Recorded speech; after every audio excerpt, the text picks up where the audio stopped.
Okay, chapter 10, work, power, and machines. And so last week we did lesson 1, which was, of course, work and power. This week we're going to be doing lesson 2, which is all about machines. And so by now you should have, based on what you read yesterday, you should know what a machine is, what a simple machine is, and what a compound machine is. So, but just as a reminder, just some definitions that you might need to know. The definition of machine: a machine is just a device that makes tasks easier. Machines, how do they make tasks easier? They do that one of two ways. The first way that they make tasks easier is by changing the direction of the force. So again, changing the direction of the force. I don't know if you can see that whole thing, but changing the direction of the force. So an example of a machine that might change the example of the force is a pulley, for instance. Okay, so I have a pulley here. A pulley, you should know, is just a fixed wheel that spins. And the purpose of a pulley is, like I said just a second ago, a pulley is an example of a machine that'll change the direction of your force. And so here's what I mean by that. Here's a pulley. And so typically you guys have seen pulleys like maybe in an elevator, even when you lift weights and things, on cranes that lift things off the ground. But basically what I mean by changing the direction of the force, so my force will pull down. Okay, so that's the force that I apply, and then whatever I'm pulling, the object will lift up. So again, when I pull down, the object on the other side of the pulley will pull up. So that's what I mean by changing the direction of the force. That's one purpose for using machines. Another purpose for using machines is to change the amount of force required. So to change the amount of force required to lift something or to do the work. Change the amount of force needed to do work or to do a task, okay? Okay, so again, just to recap this lesson in lesson 2, talking about machines. Two types of machines: simple machines and compound machines. A machine, as I said earlier, it's just a device used to make tasks easier. How do they make tasks easier? They make tasks easier one of two ways. They change the direction of a force, such as a pulley. You pull down, the object lifts up. So that's an example of a machine that changes the direction of your force. The second thing that machines can do is change the amount of force needed to do a task. So I'm going to talk about this one. We're going to talk about this one a little bit more in just a second. But I just want to make sure that you know the 6 simple machines: lever, pulley, inclined plane, wheel and axle, screw, and wedge. So make sure you know those 6. Make sure you know the definition of those 6. And then a compound machine, the only difference in a compound machine and a simple machine is just basically does one task, does one thing. A compound machine is a combination of more than one simple machine. So like for instance, scissors, that's an example of a compound machine. And so it doesn't look very compound, but it is. It has a wedge, and that's what is used to cut things. These are also levers. I also have a screw right there. So this is a compound machine. It uses more than one simple machine to do a task. You can think of another machine like a bicycle. A bicycle has a wheel and axle. It's got a pulley. It's got a lever, like where you hold the handbrake and stuff. So most machines that we use are compound machines, and compound machines are just simply made up of simple machines. Okay, we'll talk a little bit now about how a machine works and why we would want to use machines. As I already said, we know we use machines for 2 reasons: change the direction of our force, or to change the amount of force that we need to apply. So we're going to talk about that. You guys know I'm not an artist, but that's a bottle on the board and a bottle opener. So such as like here's a bottle of root beer and then a bottle opener. So we're going to use this bottle opener as a lever. So obviously to do that, I mean, you guys have all done that before. You just pull up on the bottom of the lever and it lifts. This is the machine that lifts the cap off of the bottle. So basically, again, here it is. You lift up on one end of the machine and then it causes the cap to lift off. So what's happening there is basically I'm applying a force right here. So I'm pushing up on the lever with a force, and I'm pushing a certain distance up. So like when I open the bottle, I don't know, it might be a pretty cheap bottle opener. I don't know if I can get it to work, but so obviously you can see where this lever is located, and when I pull up on the lever, like you can see how far I have to lift it to get that bottle to open. Office area, Ms. Busby's area.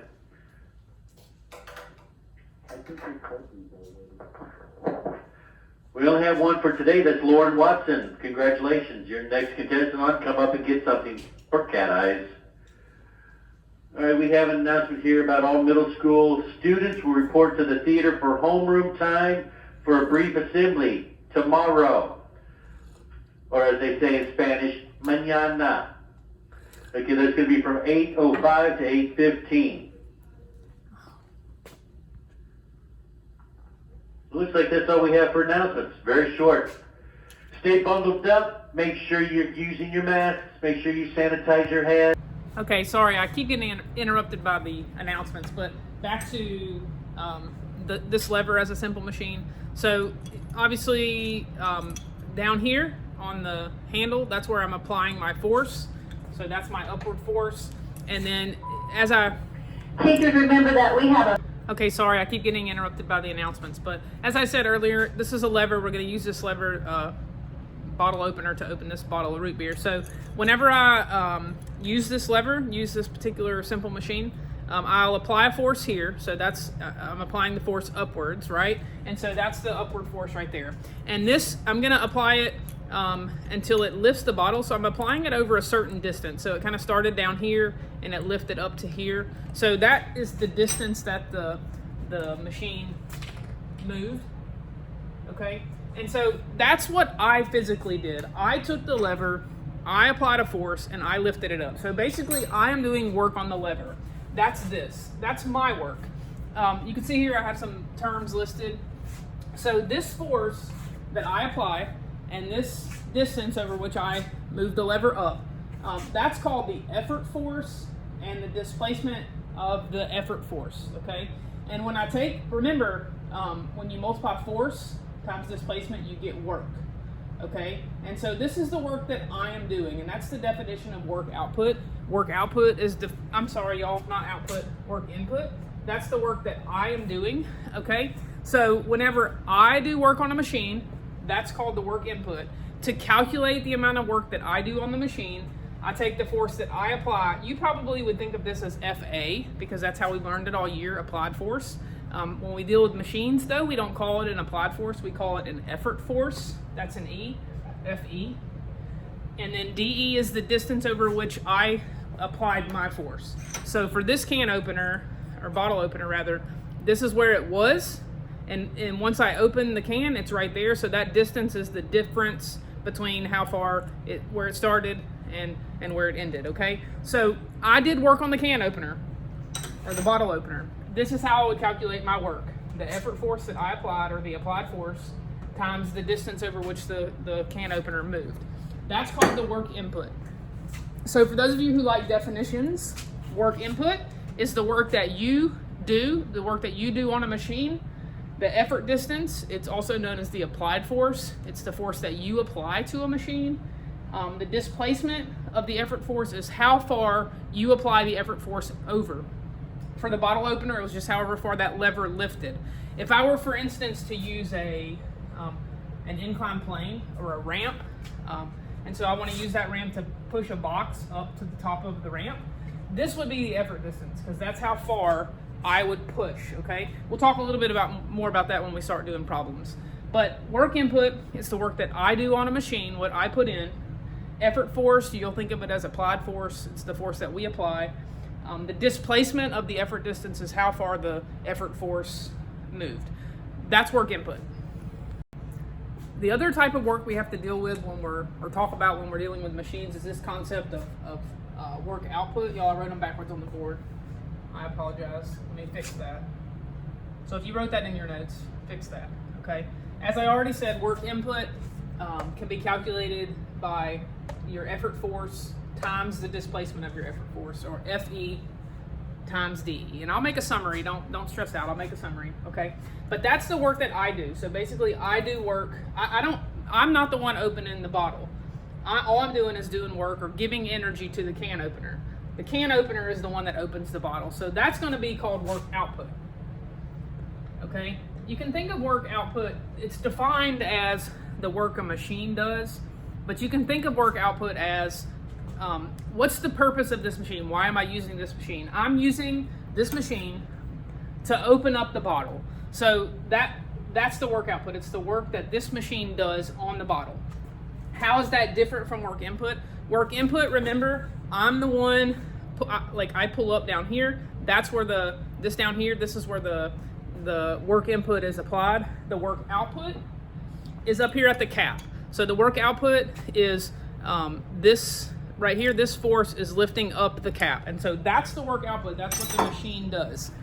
And so basically this machine, this can opener, applies an upward force on the cap. I don't know if you guys can see that small, but it's that's the upward force on the cap. We call that FR, or resistance force. That's the force that the machine applies, okay?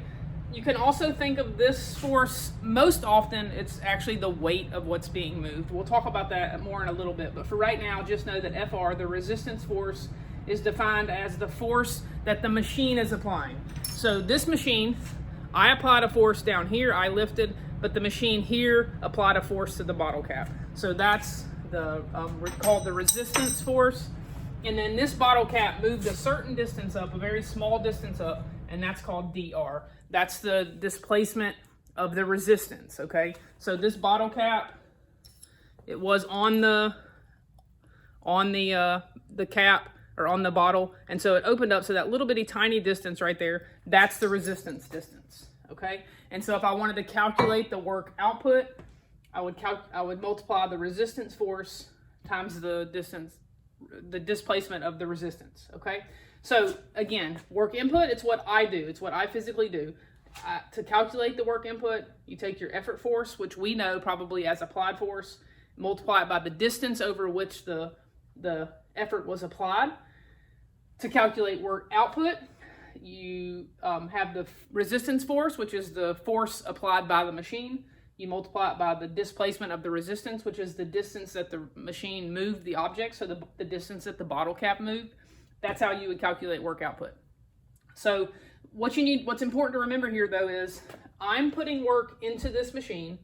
This machine is in turn putting work onto the bottle, okay?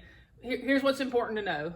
When I apply work, the machine you could never ever get out of a machine more than you put in. There's no way possible that can happen. So the work that I put into the machine, okay, you can never get more out of a machine. So the work that I put in always has to be greater than or more than the work that the machine can produce. You can't ever get out more work than you put in. There's friction here between the bottle cap and the bottle. Whenever you're pushing something up a ramp, there's friction.